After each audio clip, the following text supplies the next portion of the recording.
दोस्तों आज 25 जुलाई की बिहार बुलेटिन में स्वागत है आपका। आज हो चुका है 25 जुलाई, तो आज आपके लिए पूरे बिहार की टॉप 10 खबर लेकर आए हैं। तो ऐसे में अगर आप भी बिहार न्यूज से इंटरेस्ट रखते हैं तो आप हमारे साथ बने रहें। अभी हम आपको बिहार की टॉप 10 खबर के बारे में बताएंगे। जाने से पहले आपके लिए खुशखबरी है कि केडीबी लाइव का ऐप आ चुका है। आप केडीबी लाइव ऐप के माध्यम से पूरे बिहार की खबरों को देख सकते हैं। बिहार की किसी भी खबर को 1 मिनट से भी कम समय में केडीबी लाइव ऐप में देख सकते हैं। इस ऐप को इंस्टॉल करने के लिए प्ले स्टोर में जाइए, सर्च कीजिए केडीबी लाइव, आ जाएगा। उसको इंस्टॉल कीजिए और पूरे बिहार की खबरों को देखिए। तो चलिए चलते हैं आज की खबरों की ओर।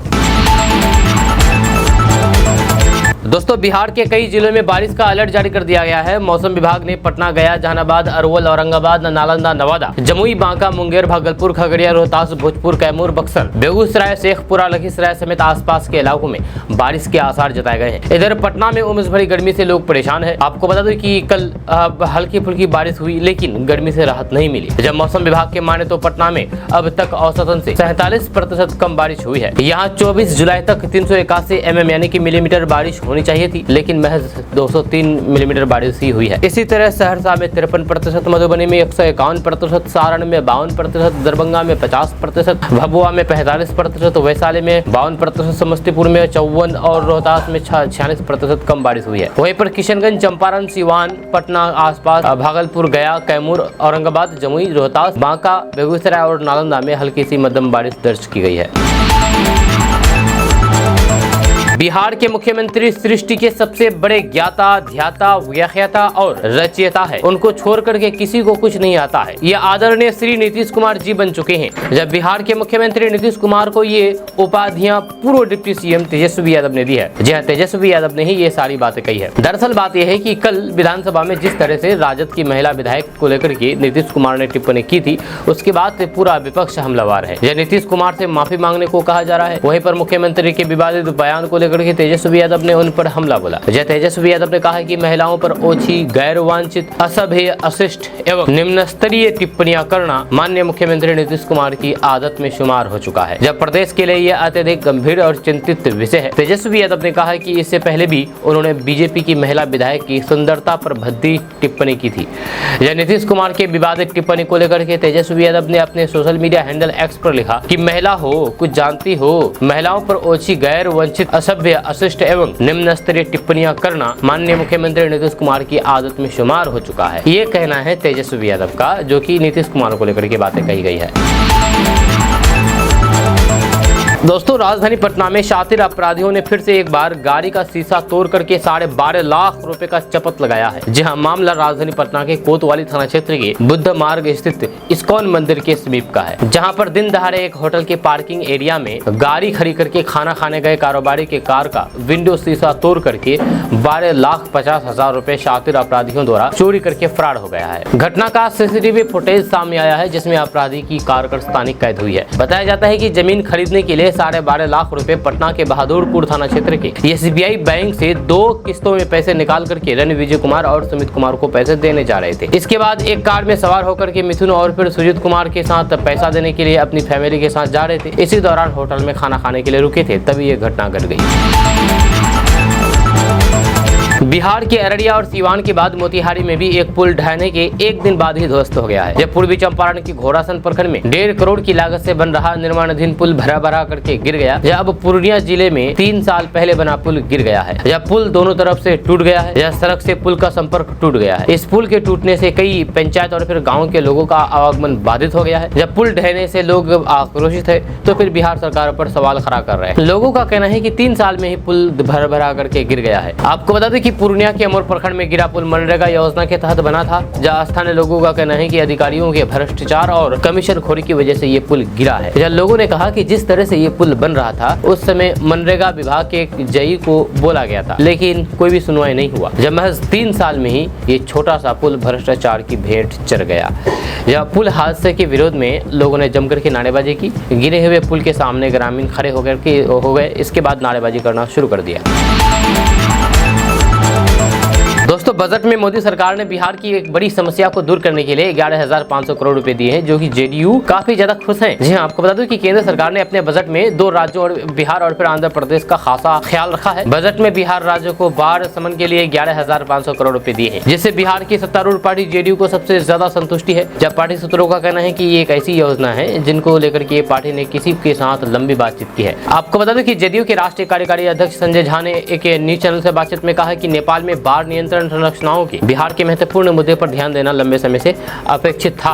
जब बिहार के मुख्यमंत्री नीतीश कुमार इस मुद्दे को समाधान करने की तलाश के लिए लगातार अपनी चिंताओं को उठाते रहे हैं और हमें खुशी है कि अब ये समाधान हो गया है। जब संजय झा ने कहा कि ये आवंटन जो त्वरित सिंचाई लाभ कार्यक्रम और फिर अन्य परियोजनाओं के लिए मार्ग प्रशस्त करता है, जब पार्टी के दशकों पुरानी चुनौतियों का समाधान करके बाढ़ नियंत्रण उपायों को मजबूत करने का प्रयास को बढ़ावा देगा। दोस्तों, बिहार में जमीन की खरीद बिक्री तेजी के साथ हो रही है। एक रिपोर्ट्स के मुताबिक बिहार में बेटे और बेटियां भी पिता के नाम की जमीन को बेच सकेंगे। आपको बता दो कि कुछ दिन पहले ही सुप्रीम कोर्ट ने जमाबंदी की अनिवार्यता को खत्म कर दिया था। खबर के अनुसार बिहार सरकार ने बिहार में जमीन बेचने के लिए जमाबंदी कानून को लागू किया था, जिसे सुप्रीम कोर्ट के द्वारा रद्द कर दिया गया था। इसके बाद से पिता के नाम की जमीन की बिक्री पुत्र और फिर पुत्रियों के द्वारा सभी जिलों में शुरू कर दी गई है। आपको बता दो कि बिहार में पिता की जमीन को बेचने के लिए बेटे बेटियों को जमाबंदी की अनिवार्यता नहीं है। जब बिहार में फिलहाल पुराने नियम से ही जमीन की रजिस्ट्री की जा रही है, इससे जमीन की खरीद बिक्री में एक बार फिर से रफ्तार पकड़नी शुरू हो गई है।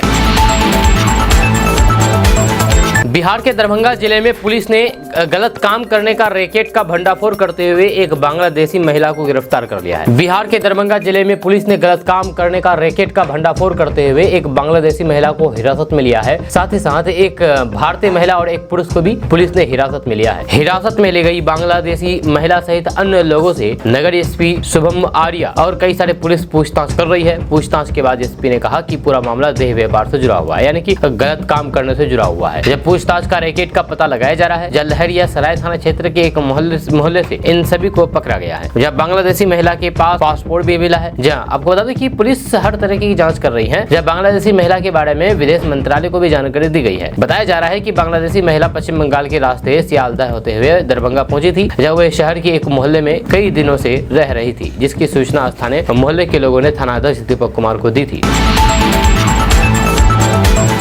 अब मोदी सरकार के तीसरे कार्यकाल के पहले बजट में बिहार को कई सौगातें मिली है, या तो आपको पता है। इसमें से 26,000 करोड़ रुपए के 3 एक्सप्रेसवे, 21,000 करोड़ रुपए का 2400 मेगावाट का एक पावर प्लांट, मेडिकल कॉलेज और कई एयरपोर्ट शामिल है। इसके साथ ही अब जो बातें सामने आ रही है उसके मुताबिक बिहार में रेल संरक्षा और फिर यात्री सुविधाओं के विकास के लिए आम बजट में 10,033 करोड़ रुपए आवंटित किया है। दरअसल बात है कि पटना के दानापुर और मुगलसराय रेल खंड के बीच डीडीयू से झाझा के बीच 16,000 करोड़ की लागत से तीसरा और चौथा लाइन बनेगा। आपको बता दूं कि ये बिहार के इतिहास में रेलवे की सबसे बड़ी परियोजना होगी। इस बात की जानकारी खुद रेल मंत्री अश्विनी वैष्णव ने वीडियो कॉन्फ्रेंस के माध्यम से दिया है। आपको बता दूं कि अश्विनी वैष्णव ने बताया है कि बिहार की रेल परियोजनाओं के लिए आम बजट 2024-25 में 10,033 करोड़ रुपए दिए गए हैं। पूर्व की तुलना में, यानी कि पहले की तुलना में बिहार को 9 गुना अधिक राशि दी गई है। ये कहना है रेल मंत्री अश्विनी वैष्णव का। दोस्तों, एक बड़ी खबर सामने आई है। बड़ी खबर यह है कि नवादा में अडानी ग्रुप का प्लांट लगाया जाएगा। आपको बता दूं कि अडानी ग्रुप का प्लांट लगाने के लिए मुख्यमंत्री नीतीश कुमार खुद आएंगे और भूमि पूजन करेंगे। जहां कहा जाता है कि इस अडानी ग्रुप का जो प्लांट लगेगा, सीमेंट प्लांट लगेगा, इस सीमेंट प्लांट में हजारों लोगों को रोजगार मिलेगा। आपको बता दें कि नवादा के वारिसलीगंज में चीनी मिल की जमीन पर उद्योगपति अडानी समूह के अंबुजा सीमेंट ग्रेडिंग यूनिट की स्थापना के लिए मुख्यमंत्री नीतीश कुमार 29 जुलाई को वारिसलीगंज में भूमि पूजन करेंगे। इसकी जानकारी देते हुए कंपनी के एजीएम प्रभात श्रीवास्तव ने कहा कि चीनी मिल की जमीन को बेड़ा के माध्यम से अडानी समूह ने अंबुजा सीमेंट का ग्रेडिंग यूनिट का स्थापना कर रही है। फैक्ट्री लगने की सूचना के बाद वारिसलीगंज समेत जिले के बेरोजगारों में खुशी की लहर है, क्योंकि बेरोजगारों को रोजगार मिलेगा।